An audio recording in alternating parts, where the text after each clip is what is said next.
আসসালামু আলাইকুম সুপ্রিয় দর্শক, আপনাদের সবাইকে আমন্ত্রণ জানাচ্ছি বিটিভির নিয়মিত রান্না অনুষ্ঠান, আপনাদের পছন্দের অনুষ্ঠান স্বাদ ও স্বাস্থ্য দেখবার জন্য। আশা করছি সবাই ভালো আছেন এবং সুস্থ আছেন। আপনাদের সুস্থ থাকার জন্যই কিন্তু আমাদের এত আয়োজন। প্রতিবারের মতো আমাদের আজও রয়েছে দুটো রান্নার অংশ, যার প্রথমটিতে থাকছে বিভিন্ন রোগীর উপযোগী করে স্বাস্থ্যকর খাবারের রেসিপি এবং দ্বিতীয়টিতে থাকছে ছোটদের জন্য মজাদার এবং পুষ্টিকর খাবারের রেসিপি। আরও থাকছে একজন বিশেষজ্ঞ চিকিৎসকের সাথে আলাপচারিতা এবং তার প্রয়োজনীয় পরামর্শ। চলুন দর্শক, আমরা আমাদের প্রথম আয়োজনে চলে যাই। আজকে আমরা তৈরি করব ডায়াবেটিক রোগীর জন্য উপকারী এবং উপযোগী একটি খাবারের রেসিপি। এখন বর্ষাকাল, বাজারে জাম পাওয়া যাচ্ছে এবং খুব কম সময়ে এই জামটা থাকে।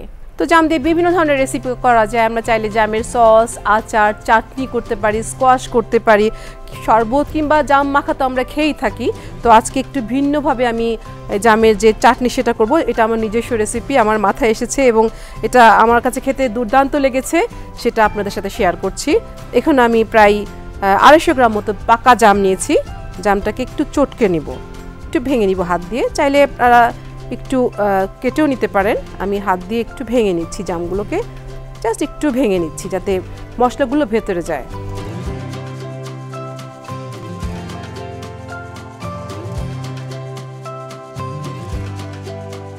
জামটাকে এভাবে চটকে নিলাম। জামটাকে কেনার পরে ভালো মতো ধুয়ে পরিষ্কার শুকনো কাপড়ে মুছে এটাকে আমরা জিপলক ব্যাগে ভরে ফ্রিজে রাখলে অনেক দিন পর্যন্ত থাকে, যদি আমরা ডিপ ফ্রিজে রাখি, অথবা এটাকে জাল দিয়ে আমরা রেখে দিতে পারি। এটাকে সারা বছরের জন্য ফ্রিজ আপ করতে পারি। চটকে নিয়েছি, এখন আমরা তৈরি করব জামের মজাদার টক মিষ্টি চাটনি। চুলাটা ধরিয়ে দিচ্ছি। প্রথমে দিয়ে দিব 1 চা চামচ মতো সর্ষের তেল এবং এটাকে আমরা ফোড়ন দিব। 2টো তেজপাতা, সেই সাথে 2টো শুকনো মরিচ। শুকনো মরিচটাকে একটু ভেঙে দিব, ফ্লেভারটাও আসবে।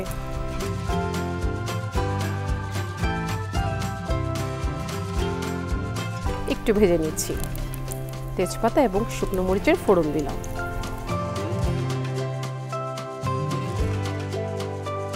এখন দিয়ে দিচ্ছি জাম।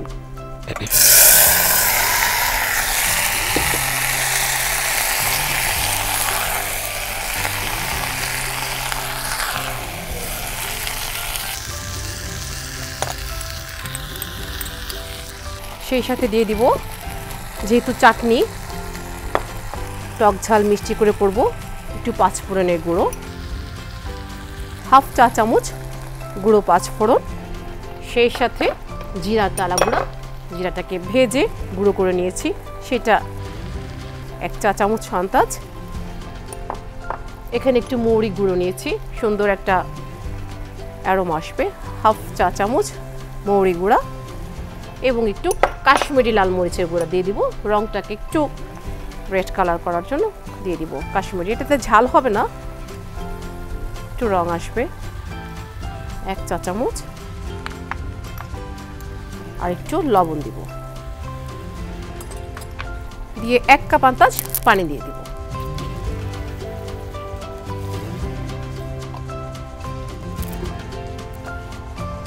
আমি বিচি সহ নিলাম, বিচি সহ খেতে ভালো লাগবে এবং জামের ক্যালোরি খুবই কম, কিন্তু এটার পুষ্টিগুণে ভরপুর।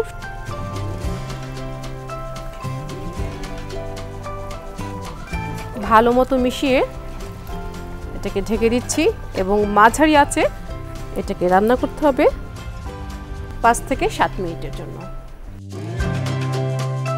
ফিরে এলাম 7 মিনিট পর। এটা অনেকটাই ঘন হয়ে এসেছে, খুব সুন্দর একটা কালার চলে এসেছে, খুবই ইয়াম লাগছে এখনই। এটাতে এখন পর্যন্ত কোনো মিষ্টির ব্যবহার করা হয়নি, চাইলে এইভাবেও খেতে ভালো লাগবে। আবার যদি কেউ একটু মিষ্টি করে খেতে চান, সেক্ষেত্রে এখানে আমি মং ফ্রুট সুইটনার সেটা দিয়েছি। আপনারা সবাই জানেন যে চিনি ভীষণ ক্ষতিকর। ডায়াবেটিক রোগী তো অবশ্যই আমাদের সবার জন্যই চিনি ক্ষতিকর, যেটাকে হোয়াইট পয়জন বলা হয়। অনেকে আবার চিনির বদলে মধু কিংবা গুড় ব্যবহার করেন, সেটাও ক্ষতিকর। এখন যেটা বিশ্বে জনপ্রিয়, খুবই পপুলার, যেটা হলো স্টিভিয়া লিভস এবং মং সুগার। স্টিভিয়াতে চিনির চেয়ে প্রায় 50 গুণ বেশি মিষ্টি থাকে, ক্যালোরিও খুব কম থাকে। দামটাও মোটামুটি হাতের নাগালে থাকে। আর আমি এখানে নিয়েছি মং ফ্রুট সুইটনার, এটা একটা ফল থেকে তৈরি হয় এবং এটাও বেশ পপুলার হয়েছে, কারণ এটাতে ক্যালোরি পরিমাণ খুবই কম, সেই সাথে কিছু মিনারেলসও আছে। এটা প্রায় 0 ক্যালোরি বলা যায়। এটাও চিনির চেয়ে প্রায় 100 গুণ বেশি মিষ্টি হয়, খুব কম পরিমাণ দিতে হয়। এখানে আমি 1 চা চামচ মতো দিয়ে দিলাম, এটাতে কিন্তু অনেকটা মিষ্টি চলে আসবে। এটা যদি কিছুদিন আপনারা সংরক্ষণ করতে চান সেক্ষেত্রে ভিনেগার দিতে পারেন। আমি 1 টেবিল স্পুন ভিনেগার দিয়ে দিচ্ছি। ভিনেগার দেওয়ার ফলে এটা বেশ কিছুদিন ভালো থাকবে, আপনারা ফ্রিজে প্রায় 2 মাস এটাকে সংরক্ষণ করতে পারেন।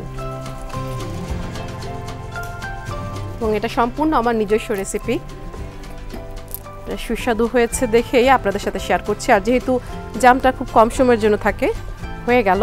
এটা যখন ঠান্ডা হবে তখন এটা আরেকটু ঘন হবে, খেতেও ভালো লাগবে। আমি পরিবেশন করে ফেলছি।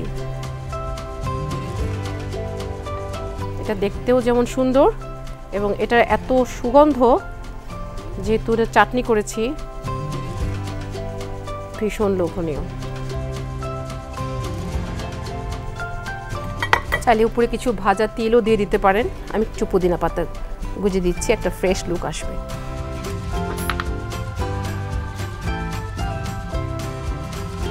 তো দর্শক, তৈরি হয়ে গেল টক ঝাল মিষ্টি এই জামের চাটনি, যেটা ডায়াবেটিক রোগীর জন্য উপযোগী করে তৈরি করা হয়েছে। আর যেহেতু জামেরটা খুব কম সময়ের জন্য থাকে, তাই জামের সিজন, জামের মৌসুম ফুরিয়ে যাওয়ার আগেই দ্রুত তৈরি করে ফেলুন এই লোভনীয় জামের চাটনি। চলে এলাম আমাদের দ্বিতীয় আয়োজনে, দ্বিতীয় রান্নায়। আমাদের সাথে আজ যুক্ত আছেন জনপ্রিয় রন্ধনশিল্পী দিল আফরোজ সাইদা। কেমন আছো? খুব ভালো আছি আপা, আপনি কেমন আছেন? হ্যাঁ, ভালো আছি। দিল আফরোজ সাইদাকে পেয়েছি, নিশ্চয়ই স্পেশাল কিছু রেসিপি আমরা পাবো, যেটা ছোটদের জন্য। তো কি রাখছো আজকে? আজকে আমি করব বিফ স্টেক। বিফ স্টেক, আমরা অনেক দাম দিয়ে যেটা রেস্টুরেন্টে খেয়ে থাকি, দেখা যায় যে বাসায় সেই পারফেক্ট টেস্ট আসে না। তো আজকে মনে হয় পারফেক্ট টেস্ট আমরা পাবো, আনার চেষ্টা করব, যেন বাচ্চারা এটা পছন্দ করে এবং যেন ওরা ভাতের বদলে এটা খেতে পারে। তো দর্শক, পারফেক্ট বিফ স্টেক হতে যাচ্ছে। দেখে নিন কি কি উপকরণ লাগছে এটা তৈরি করতে। কি কি লাগছে? বিফ স্টেকের জন্য লাগছে বিফের যে চাকা মাংস, বিফের জন্য যেটা আলাদা থাকে, স্টেকের মাংস, তারপর এখানে আছে barbecue sauce, soya sauce, ওরচেস্টার swear sauce, তারপর বেসামিক vinegar, olive oil, tomato sauce. আর এখানে লাগছে গোলমরিচ গুঁড়া, বাটার, লবণ ও চিনি। প্রথমে আমি বিফের জন্য এখানে 2 ধরনের মাংস নিয়েছি, এটা হাড় ছাড়া আর এটা হচ্ছে হাড় সহ, এটাকে বলে বোন ইন রিবাই। তো এখন আমি শুরুতেই একটু ম্যারিনেশনের প্রস্তুতি নিচ্ছি। এটা সাধারণত গরুর মেরুদণ্ডের 2 পাশে যে মাংসটা থাকে লম্বা ধরনের, খুব নরম থাকে এবং এটা সিদ্ধ হতে কিন্তু খুব কম সময় লাগে। এই জন্য এটা দিয়ে আসলে স্টেক করা হয়, অন্য মাংস দিয়ে না। এই মাংসটা সফট এবং জুসি হয়, এবং এই অংশটা মানে পরিশ্রমটা কম করে, যেখানে গরুর যে পার্টটা নড়াচড়াটা কম, এই জন্য এটা খুব দামি মাংস থাকে গরুর। তো যেহেতু আমরা কোরবানির সময় মাংস দেই, আমরা যারা রান্না নিয়ে কাজ করি তারা এই মাংসগুলো আমরা আলাদা করে রাখি। আর এখন যেহেতু দর্শক কেবল কোরবানিটা গেল, ঘরে মোটামুটি আমাদের মাংস মজুদ আছে, তো আমরা মারাও চেষ্টা করছি যে এই গরুর মাংস দিয়ে আর কি নতুন কি করা যায়। এখন আমি এটা কেচে নিচ্ছি। প্রথমে আমি একটু লবণ দিয়ে নিচ্ছি, যেন ভিতরে লবণটা যায়, ভালো মতো ঢুকে যায়। হ্যাঁ, তো লবণ দিয়ে এইভাবে রেখে দিলে মাংসটাও নষ্ট হয় না, তারপরে প্রিজার্ভ হয়ে যায় এবং সিদ্ধ হতেও কম সময় লাগে, ভিতরে লবণটা ভালো করে ঢুকে। স্টেকটা কিন্তু আমার বাসার বাচ্চাদের খুব পছন্দ এবং প্রতি সপ্তাহে আমার এটা করতে হয়। এই জন্য দেখা যাচ্ছে যে আমরা অনেক দাম দিয়ে রেস্টুরেন্টে খেয়ে থাকি। তো এইভাবে আমি এটা রেখে দিচ্ছি। এখন আমি এখানে সসগুলো একটু মিক্স করে নিব। এটা হচ্ছে ওরচেস্টার সয়ার সস। এই স্টেকের জন্য আসলে এই সসটা ইউজ করতে হবে, কারণ আমরা মাংস দিয়ে যখন অন্য আইটেম করি তখন কিন্তু পেঁপে বাটা দেই মাংসটাকে সিদ্ধ করার জন্য। এইখানে মাংসটা খুব তাড়াতাড়ি সিদ্ধ করার জন্য এই সসটা কাজ করবে। তো এই জন্য এই সসটাকে এলপি সসও বলে। এই সসটা দিয়ে দিচ্ছি। তারপরে আমি দিচ্ছি ভিনেগার, এটা নিয়েছি আমি বেসামিক ভিনেগার। নর্মাল ভিনেগার দিলেও চলবে, এটাও মাংসটাকে নরম করতে সাহায্য করবে। তারপর আমি অল্প দিচ্ছি সয়া সস, এটা আপনারা চাইলে স্কিপ করতে পারেন। অলিভ অয়েল নিচ্ছি। আচ্ছা, তারপরে আমি গোলমরিচ গুঁড়া দিচ্ছি, ব্ল্যাক পেপার। তারপর আমি অল্প লবণ দিব, কারণ লবণ দিয়ে আমি অলরেডি সসের ব্যবহার আছে এতে। এখানে ডার্ক সয়া সস আছে, আবার মেরিনেশন করেছি, এই জন্য এখানে খুব একটা লবণের প্রয়োজন নেই। ব্যালেন্স করার জন্য আমি চিনি দিচ্ছি।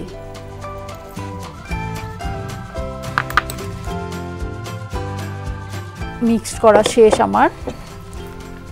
এখন আমি এটাতে এই মিক্সচারটা দিয়ে দিচ্ছি।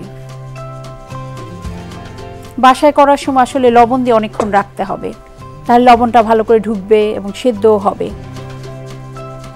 এটা হাই হিটে হবে, কারণ যে কোনো গ্রিল আইটেমই আমরা হাই হিটে করি, তাহলে ভিতরে জুসি ভাবটা থাকবে। বাইরে তো আসলে রেয়ারটাই বেশি পছন্দ করে। হ্যাঁ, ওদের টেস্ট অনুযায়ী রেয়ারটাই খায়। ভিতরে কাটলে দেখা যায় সফট হচ্ছে, কিন্তু পিঙ্ক কালারটা থাকবে, মনে হচ্ছে যে ব্লাড বেরিয়ে আসছে।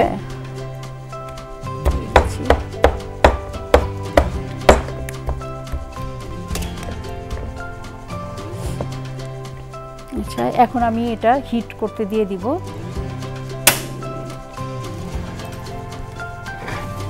এই স্টেকের জন্য আসলে এরকম কাস্ট আয়রন ইউজ করা উচিত। আমি যদি পাতলা প্যানে করি তাহলে কিন্তু স্টেকটা হবে না, হেভি বেস লাগবে। হ্যাঁ, ওভেন যেরকম কেক বানানোর সময় প্রিহিট করে নিতে হয়, এইটাও কিন্তু প্যানটাও আগে গরম করে নিতে হবে, এটাও প্রিহিট করে নিতে হবে। তো আমি এটা ভালোভাবে গরম করে হয়ে গেছে, কারণ এই মাংসটাকে আমি একদম সিল করে দিব, এই জন্যই এটা ভালো করে গরম করতে হবে। এই যে গরম হয়ে গিয়েছে, আমি এটা দিয়ে দিচ্ছি।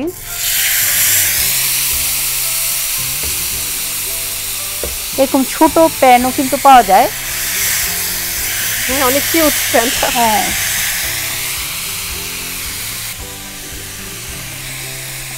এটা টোটাল টাইমিংটা কতক্ষণ? এটা যেহেতু থিকনেসের উপর নির্ভর করবে, নরমালি 4 মিনিটের মধ্যে হয়ে যায়। এক পাশে 2 মিনিট করে করে 2 মিনিট পরে উল্টে দেন আবার 2 মিনিট দেব। এইভাবে আমি একটু ঘুরিয়ে দিচ্ছি 1 মিনিট পরেই। দর্শক খেয়াল করছে হিটটা একটু হাই হিটে আছে, এটা সুন্দর একটা মার্ক চলে এসেছে, গ্রিল মার্ক চলে এসেছে। এইভাবে আমি একদম উপরটা সিল করে দিচ্ছি, তাহলে ভিতরে জুসি ভাবটা থাকবে। আচ্ছা, এখন দুই পাশে আমি যেহেতু উল্টে দিয়েছি সিল করার পর, এখন আমি বাটারটা দিয়ে দিব। বাটারটা কিন্তু আমি আগে দেইনি, সাধারণত প্যানে আগে তেলটা দেয়, তারপরে দেয়, আমি কিন্তু খালি ড্রাই প্যানে করা হয়েছে, ড্রাই প্যানে দিয়েছি। এখন বাটার দেওয়া হচ্ছে, শেষ মুহূর্তে বাটারটা দেওয়া হচ্ছে। দুই পিঠটা যখন আমি সিল করে দিয়েছি তখন আমি বাটার দিচ্ছি, একটু ধোয়া উঠবে এই টাইমে। এখন এই বাটারে যাবে রসুন। বাটার এবং গার্লিকের অদ্ভুত যোগসূত্র। হ্যাঁ, একটা ফ্লেভারটা খুব ভালো আসে বাটারের সাথে যখন রসুনটা যায়। রসুনটা ক্রাশ করে দিলে ভালো হয়, সাথে সাথে রসুনটাও গ্রিল হবে, হ্যাঁ, রোস্ট হয়ে যাবে। আর আমি আরেকটা জিনিস দিচ্ছি, সেটা হচ্ছে রোজমেরি। এটা কিন্তু খুব ইম্পর্টেন্ট, কারণ এই রোজমেরিটা সবসময় পাওয়া যায় না, কিন্তু ড্রাইটা আপনারা পাবেন। ফ্রেশ রোজমেরি অনেক সময় পাওয়া যায় না, তাতে ফ্লেভারটা অন্যরকম আসবে, একদম অরিজিনাল স্টেকের ফ্লেভারটা আপনারা পাবেন এই রোজমেরি যখন বাটারের সাথে মিশবে।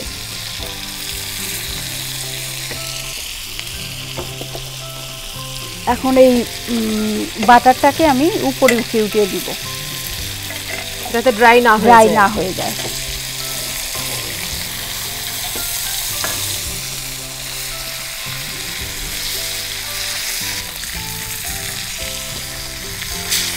উল্টে দিয়েছি, আমি এভাবে সিল করার পরে বাটারটা দিয়েছি যেন ভিতরে জুসি ভাবটা থাকে, ড্রাই না হয়ে যায়। চুলাটা বন্ধ করে দিচ্ছি আমি। আচ্ছা, এখানে টমেটো সসটা একটু দিয়ে দিচ্ছি আমি, এটা ম্যারিনেশনের সময় দিলেও হবে। নামিয়ে নিচ্ছি আমি। বাহ, 4 মিনিটের মধ্যেই হয়ে গেল। হ্যাঁ, আর এটার যে খুশবু, আমি কিন্তু আর অপেক্ষা করতে পারছি না। শুধু বাচ্চাদের না, আমাদের বড়দেরও অনেক ফেভারিট। হ্যাঁ। আমরা জানি এতে কিন্তু তেলের ব্যবহারটা কম, এবং আমাদের যেহেতু মাঝে মাঝে বিফ খাওয়াটা উচিত। হ্যাঁ, আমরা আর যতই সবসময় বলি না তো কেন, অনেক বাচ্চারা ভাত খেতে চায় না, তাই না? এটা একটা কমপ্লিট মিল, কারণ এটা আমি বিফের সাথে ম্যাশ পটেটো দিচ্ছি, কার্বোহাইড্রেট চলে আসছে। হ্যাঁ, তারপরে আমি দিব ভেজিটেবল, তাতে এটাই একটা কমপ্লিট একটা full meal হয়ে ফুল যাবে। মিল হবে, আর অন্য কিছু খাওয়ার দরকার নেই। এটা আমি একটু সতে করে নিচ্ছি। এখানে ক্যাপসিকাম আছে 3 কালারের। এটা যে কোনো ভেজিটেবলই দেওয়া যায়। তাহলে আমরা পটেটো কিংবা ব্রকলি দিয়েও করতে পারি, হ্যাঁ। ফুলকপি দেওয়া যেতে পারে, যেটা হাতের কাছে হ্যাঁ, যে যখন যে ভেজিটেবল পাওয়া যায় সিজনাল, সেটা দিয়ে আপনারা করতে পারেন। জাস্ট ভাপ দিয়ে এটাকে ব্লাঞ্চ করে জাস্ট টস করে হ্যাঁ। নেওয়া। খুব সুন্দর লাগছে 3 কালারের।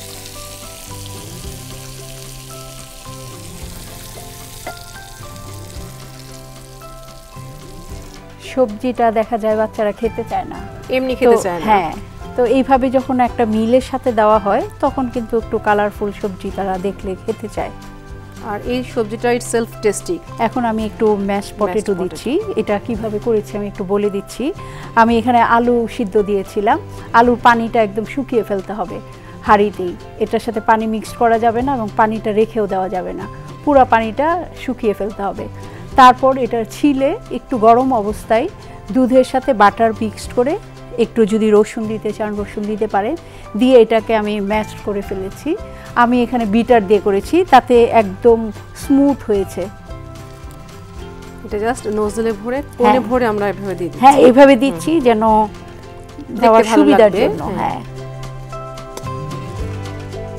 আমি পাইপিং ব্যাগে ম্যাশ পটেটোটা নিয়েছি যেন সার্ভ করতে সুবিধা হয়।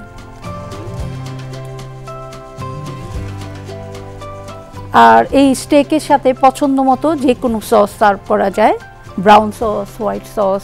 আমি এখানে বারবিকিউ সসটা নিয়েছি, তাতে একটা স্মোকি ফ্লেভার আসবে। স্টেকটা করা অনেক সহজ, কিন্তু এই ছোটখাটো ব্যাপারগুলো একটু খেয়াল রাখতে কিছু হবে, টেকনিক আমাদের মনে রাখতে টেকনিকটা হবে। মনে রাখতে হবে। সব নাইফ দিয়ে কিন্তু এটা কাটা যাবে না, এই টাইপের নাইফ হলে ভালো হয়।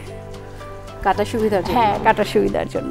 তবে খেয়াল রাখতে হবে যে এটার জন্য নাইফটাও যেন কাটার মতো হয়।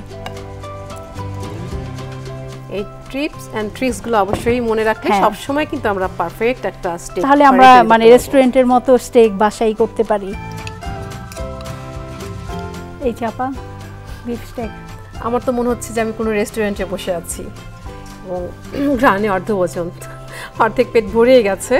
অনেক ধন্যবাদ সায়দা আমাদের অনুষ্ঠানে আসবার জন্য, এবং রেস্টুরেন্ট স্টাইলে এরকম এত সুন্দর, এবং দেখেই মনে হচ্ছে যে এখনই খেয়ে ফেলি। লোভনীয় একটা রেসিপি, খুব সহজেই দর্শকদের শিখিয়ে দেওয়ার জন্য। সুপ্রিয় দর্শক, দেখলেন এতক্ষণ তৈরি হয়ে গেল দুটো রেসিপি।